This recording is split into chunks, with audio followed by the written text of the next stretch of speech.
Joining us right now at Texans Radio, it's Texans General Manager Nick Caserio. Nick, great to have you with us. Back to the grind here. So, self-scout, you looked at yourselves. What can you share with us about what you might have discovered, what you need to work on?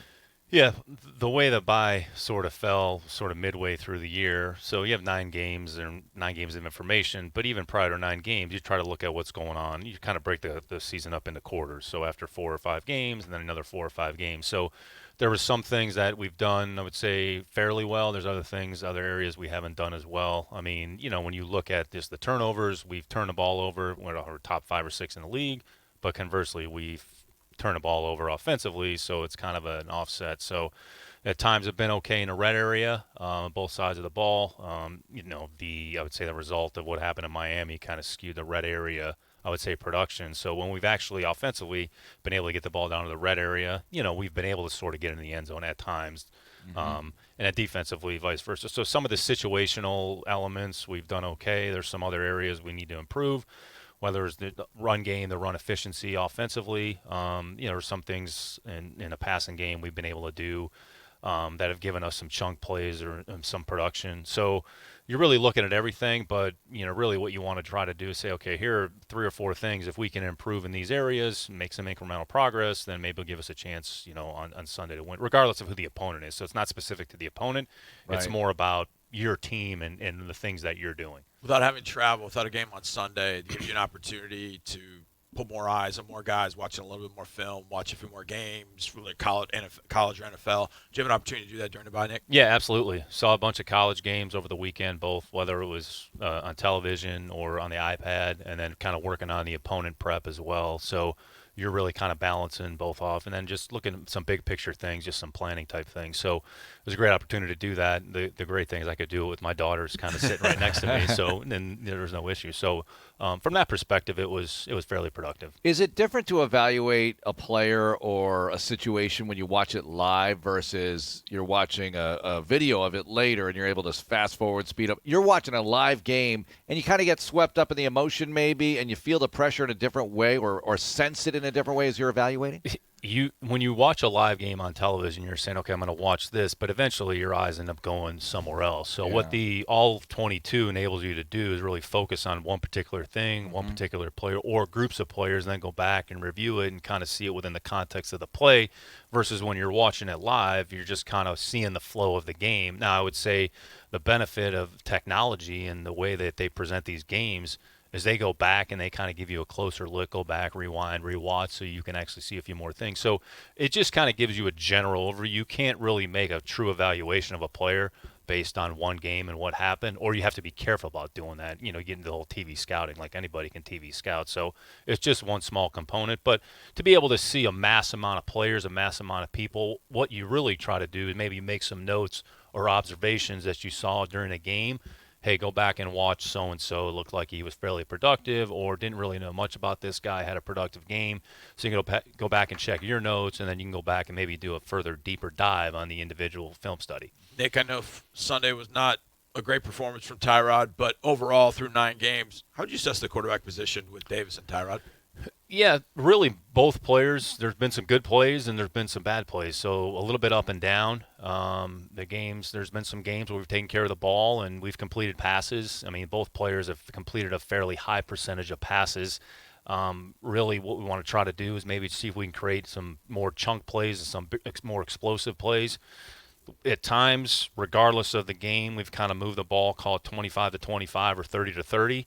It's just on either side of it. We just haven't been able to get over the hump. And then there's some of the shorter fields, we've turned the ball over, made some plays. So they're different in their skill set and their playing style. But the most important job of the quarterback is to run the team, is to run the offense and to protect the ball. You touch the ball on basically every play. So your decision-making, regardless of the play, whether it's the Mike point in a run game or whether it's third down, Mike point, and then understanding how the coverage is played, where to go with the ball, like those are things that are important. And it's just at times it's been okay, and other times it hasn't been good enough. With Davis Mills, he played a big chunk of games, and that was beneficial, that experience. How is this beneficial now, the ability to watch, observe, and maybe learn that way? Yeah, as a player, regardless of your role, you still have to prepare as if you're going to play. So when you're going to play, okay, what the workflow is and what the expectation is during the week. If there's somebody else that's playing in front of you, well, you really can't change your thought process or mindset. You still have to prepare as if something's going to happen. I mean, you look at the Jets, and they've gone through that. Zach got hurt. Okay, then Mike White played, and then Mike got hurt in the first quarter against the Colts, and then Josh Johnson, who I probably didn't think he was going to play in a game, ends up playing 3/4 of the game. Gives him a chance in the end. He throws for 300 yards or whatever it was. So your job and your role as a player is to prepare as if you're going to play every snap, and your viewpoint lens through which you view it shouldn't be any different. So you just have to be prepared, and you're making more mental notes when you're not playing, when you're on the sidelines, about what's going on in the game, so that if you are thrust into the position where you have to play, you have an understanding of what's taking place. Nick, you know this as well as anybody, but rookies come into a situation right now to this week where in college they'd have a game left, maybe 2. Their season's about over, but now you got 8 weeks left in this marathon. How important is it for those rookies to A, understand that, and B, what can you learn about them over these last 8 weeks after they've sort of hit the wall, and hopefully they rebound and can finish these last 8 weeks well? No, the point you're making is real and legitimate. I mean, actually, if you want to factor in the preseason games, so they've played 13 games. So they've actually played a full college season, and we're not even to Thanksgiving yet. So there's a certain level of mental toughness where you have to be able to push through and understand, like, this is the rigor of the NFL. This is what the expectation is. And you have to kind of continually push forward and press yourself and push yourself. And you can make improvements from now until the end of the year, and then prepare yourself for what the offseason may, lie ahead. So we have games to play. The most important thing are the games. And as a player, regardless if you're a rookie or if you're a veteran player, just like we talked about, your job is to prepare and play and do everything that goes into the preparation during the course of the week. Matter of fact, I just walked out of the weight room. There's, a dozen guys that are in there right now doing their regen and getting themselves, their bodies, and their minds ready to play. So can you stick with your routine? Can you stay consistent? Can you do it all the way to the end of the year, understanding we're going to be playing football until the middle of January? Speaking of sticking to things, your plan when you came in versus how you have to adjust along the way, because obviously there are things that happen, injuries, whatever, acquisitions you do or do not make, players that work out or not. How do you go about changing, adjusting your plan as you navigate toward year 2? I know we're still in the season here, but you always have to zoom out being the general manager and look at the bigger picture. Yeah, it's like managing a portfolio. You have to be nimble. You have to be able to adapt and adjust. So when training camp starts, you kind of have an idea of, all right, here are the players that are here, and we've talked about this, however many new players we run, which was significant. We understood a lot of them weren't going to be here. All right, so then once a team is set, okay, then you start to play games. All right, then you've gone through, a handful of games, or now we're at the bye week. So, that evaluation of your team is ongoing. We're focused on week to week preparing for the opponent and putting all our effort and energy into that.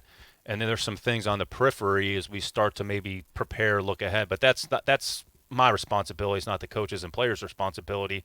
But it's still important from my perspective to make sure that I'm providing as much time and resources to our staff as is needed. You stole my thunder right there, Nick, because I was going to ask you about evaluation. Obviously, like you said, the game is the most important thing. Go win the game on Sunday, that's important. But you bring guys in. I think Harris came in as an edge guy from Buffalo. You brought in a few other guys. They haven't been here, obviously, to go through the whole thing, and obviously, if they got to go out and play, you want them to be able to play. But I would imagine that bringing them in, a big part of that is evaluating how they fit, not only for this year, but potentially on into the future. Is that true? That's a fair characterization. We have a number of players that are under contract for next year, but what you do on a daily basis, on a weekly basis, is going to be evaluated. So whether it's a short window, whether it's 2 or 3 weeks, whether it's the next 4 to 6 weeks, or however many weeks are left in the season. So anytime a player comes into your building, it's your opportunity to see up close and personal their habits, their attitude, their work. How do they approach their business? How do they approach practice? How do they approach their routine on the course of a weekly basis? And then you have to look at their skill level and see if you can teach them a certain number of things to put them in a position where they can actually go out there and be successful. So once you fast forward past training camp, you're really in a game plan type mentality where, okay, here are the things we're going to do this week. Here are the things the player needs to do this week. So your fundamentals and some of the things that you did in training camp, you learn in training camp. All right, when you have a new player, you just have to give them as much as they need as quickly as possible so they can actually assimilate and do the things that we're going to ask them to do. Nick, now you have the Titans, and I know you're familiar with some of the people involved, but the way they've put this whole thing together is very interesting. And now without Derrick Henry still winning games, Ryan Tannehill, they bring him in to be a backup really to Mariota, and it works out wonderfully for them as Tannehill's playing very well. What about the way they're constructed? What can you tell us about that from your perspective? Yeah, they've been very purposeful with how they've built the team. I think the team is built. We talked about this, a week or so ago. They're built. The team is built in Mike's image. There's no question about it. Okay, Mike was one of the most mentally and physically toughest players that we had in New England. He's very versatile. He did whatever was asked of him from the team, and they'll come out and tell you like they want to make it basically a brawl. Like they want to be physical. They want to run the ball. They want to play aggressive. And they don't really care who the opponent is. I think Kevin Byard made a comment about that as well. So when a player makes those comments, it's a reflection of what's being communicated on a daily basis, and that message is starting at the top with Mike and John as well. John was that same way, when he was a player. John was that same way in New England. So the traits and the characteristics that are important, I would say, from a non-playing perspective, in terms of the mental and physical toughness and the characteristics, you see that embodied in the players that they bring onto the team, and some of their best players embody those principles. When you look at a guy like Simmons, like there's not a bigger badass in football than Jeffrey Simmons. I mean, he's tough as hell. He's strong as hell. He's a really good player, and he embodies everything that they want to be as a team. It's the same thing on the offensive side of the ball. I mean, I know Derek's not playing, but that overall mindset, like they want to be big, they want to be bad, they want to be physical. And the one thing about them, they're very disciplined. They don't beat themselves. They're not penalized. They play very good situationally. They talked about in the offseason, want to be better on third down, want to be better in the red area. And they've done some things to help in those areas, especially on the defensive side of the ball. And then the kicking game, Brent Kern's a really good kicker, a punter. The kicking situation has kind of been in flux, but I think their mindset is, look, we don't really care who the hell we have on our team, who's available. And the last 2 weeks are really emblematic of that, where they played two of the best teams in the league. They played the Rams on the road Sunday night. Derek didn't play. He was on injured reserve. And then last week, they played the Saints, who are another good team. And they went out there and they did enough things to win. And I think that's their thought process and mindset. We just need to do enough to win on Sunday. Doesn't matter what it looks like or how we get there. And that's how they play. It's a credit to them. It's a credit to Mike. And it's a credit to John. I think I broke my hand hitting the table when Jeffrey Simmons was drafted by the Titans during the draft show. I was very, very disappointed a couple of years ago when that happened. You had an opportunity, Nick, being with the Patriots. You face the Dolphins twice a year. So you saw Ryan Tannehill come in as a rookie. And you watched him at times have success, at times not, but ultimately it didn't work out in Miami for whatever reason. He goes to Tennessee and he gets inserted into that situation, and all of a sudden, whoa, Ryan Tannehill's an issue to deal with. What have you seen over the years from Ryan Tannehill that has made him the right fit in Tennessee, and maybe why it didn't work in Miami? Yeah, they've been able to accentuate his skill set overall. Ryan's a big, strong guy. He's athletic. He's very accurate with the ball. He's accurate in Miami as well. I think what happened, I can't really speak to what happened in Miami. Yeah. I can just speak to what you saw on the field. But there were some times when maybe he forced some things or tried to do too much. So went to Tennessee, and it really wasn't a mindset. It was just really like, we're going to coach you and ask you to do these types of things. And, he's going out there, and he's played with a lot of confidence. And their infrastructure, starting with Mike and the team that John have put together. So they had Matt LaFleur there for a year, a really good offensive coordinator. And then they've been able to maintain continuity. So then we went from Matt to Arthur. Okay, so now they're going from Arthur to Todd Downing, right? So he's comfortable in the system. It carries over year to year. There hasn't been a lot of change or a lot of flux. And the things that they do offensively kind of complement the things that Ryan does well. So Ryan's done a great job. Ryan's a talented player. I mean, there's a reason he was picked, 10th overall or 8th overall, whatever it was. You don't get picked without some level of skill. So I think what they've been able to do is just bring out and accentuate his skills, and he's really played a good brand of football over the last, 2.5, 3 years. Nick, as the team has this record, which is not at all where you want to be, what do you look for positives week to week? Just little moments in the game, a situation, or good practices during the week. Can you share with us some of those things that you look for along the way? Yeah, nobody's happy with our record. I mean, a record is what our record is, but we can't do anything about what's happened in the past. The only thing we can control is our attitude and our effort moving forward. So I would say the players have really done a great job week to week of going out there, preparing, and going out there and practicing well. It always hasn't translated over into production on the field. The one thing that the players have been consistent about, their attitude has been good, their effort has been outstanding. You really can't question their effort and their willingness and their want to go out there and have success. It really comes down to execution on a play-to-play basis and just trusting what's being asked of the player, trusting what you're being asked to do on that play, and just having confidence to go out there and actually do it.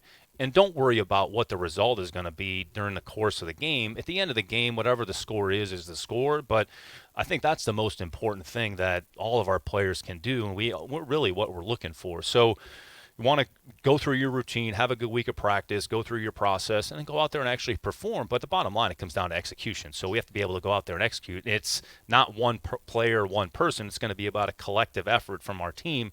And if we have collective execution, then we'll put ourselves in a position to hopefully be competitive at the end. Division III playoff bracket came out. Was John Carroll on it? No, I think they went 7-3 this year. They had a. I have coincidentally happened to check. So they played Baldwin Wallace, which is between Mount Union and BW. Those are probably two of our biggest rivals. So the Cuyahoga Gold Bowl, which nobody even knows what the hell that is, but it's like a crosstown rival sort of trophy. So I think BW was 8-1, and they were actually on the precipice of the playoffs. And then John Carroll was 7-2, 6-3 going into the game. So their season was basically over. But they won a game at the end, so they might have knocked BW out. I don't know if BW is on there. I don't think John Carroll's out, so they finished 7-3. Which is a decent record. But the hope and the goal is to do more. But Coach Fanati's done a great job. So the program has been fairly consistent going back to the Ice Age when I was there. So. D3 playoffs, I think I just think playoffs are fantastic. But you mentioned watching games. Can you, after all the years of evaluation, all the film you watch?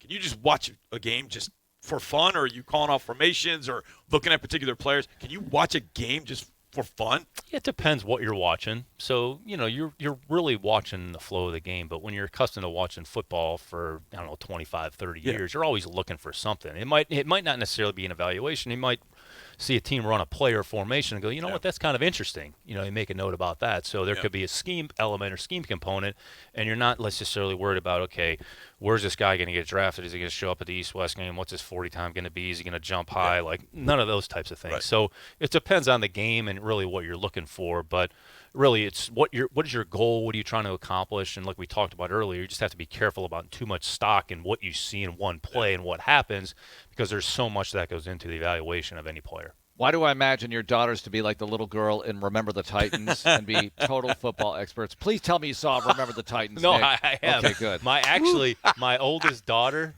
is more in tune than I realize. Like, she's very astute with her observations and questions, and she actually has an understanding. And we don't even talk about it at home, but she just is very observant. So unfortunately, she has some of her father's traits. So my middle one and the younger one are more like their mother. So at least we have a couple that follow their mother. So will she just ask you a question that you're like, I haven't really thought about that?